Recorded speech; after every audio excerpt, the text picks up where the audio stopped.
The Economic Entity Principle. This is Nina.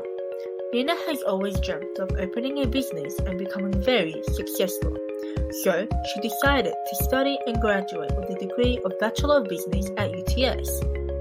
At the age of 24, she decided to finally open a business in innovative agriculture and named it Nina's Enterprise Pty Ltd.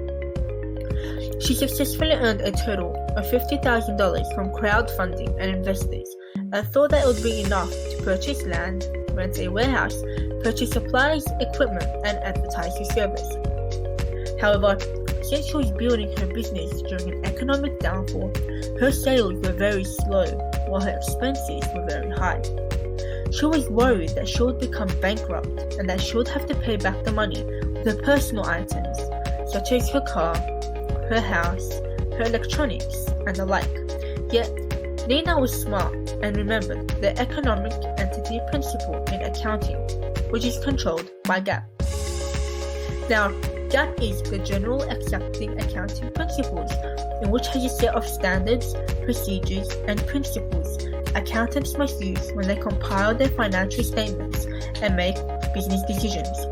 The Economic Entity Principle is one of them and is defined as the finances of the business is separate from the personal finances of the owners, partners, shareholders, and the like. There are many types of entities when speaking of business. In terms of Nina's Enterprises, it is a company. The shareholders entity and company's entity is separate under the company law with the ATO. This means that any private expenses the shareholder makes is separate from any company expenses made. In simpler terms, when recording any private expenses made by the shareholder, they are recorded only in the private financial statements of the shareholder and not in the company. This assures that the financial statements of the company does not overlap with the private expenses of the shareholder and allows the financial statements of the company to be accurate.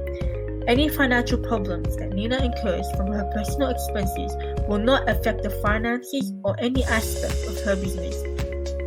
Any financial problems from her business will not affect her personal finances and assets.